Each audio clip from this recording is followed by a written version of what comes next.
Ça me rappelle une histoire où j'ai volé qu'un truc dans ma vie.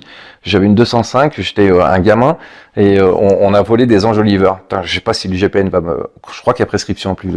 Et donc, et tu sais ce qu'on a fait? J'avais et je vais pour les mettre sur ma voiture et on se regarde avec mon pote. Je fais non non.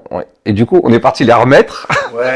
On est parti les remettre et je me suis dit, imagine pendant que je les remets, je me fais choper par les flics parce que j'étais jeune, j'avais 20 ans, tu vois. Et effectivement, je suis un peu Jean Valjean finalement. J'ai ramené les chandeliers. Eh ben, je vais te dire, ce qui te tient dans ces cas-là, c'est qu'à un moment, tu fais un transfert. C'est la morale. Tu te dis, le mec à qui j'ai volé les jantes, ça pourrait être un type comme moi qui est dans la galère, ça pourrait être un mec comme mon père qui a besoin de sa bagnole pour aller bosser. Et en fait, ce qui se passe, c'est qu'on est avec des populations, c'est ça qui a changé. Là, on arrive au nœud du problème. On est avec des populations qui n'ont rien à voir avec nous et qui ne sont pas liées à nous.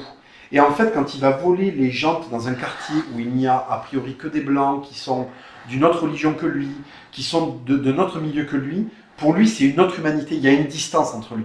Avant, les criminels, ils savaient que quand ils brutalisaient des gens ou qu'ils allaient voler quelque chose, ils le faisaient à des gens qui pouvaient très bien être les mêmes que leurs pères, que leurs amis, voilà.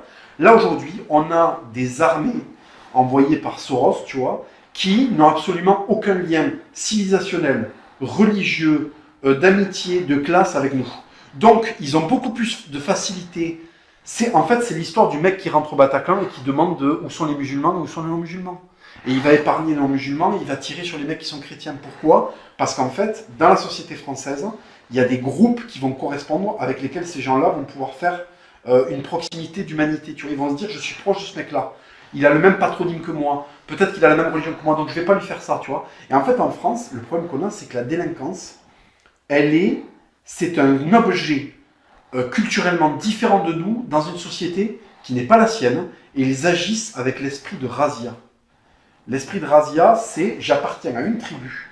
Il y a une tribu en face, ils n'ont pas d'humanité, je peux tout leur faire, tout leur prendre, ce n'est pas ma tribu. C'est un esprit tribal. Et l'esprit tribal, ce n'est pas une tradition européenne.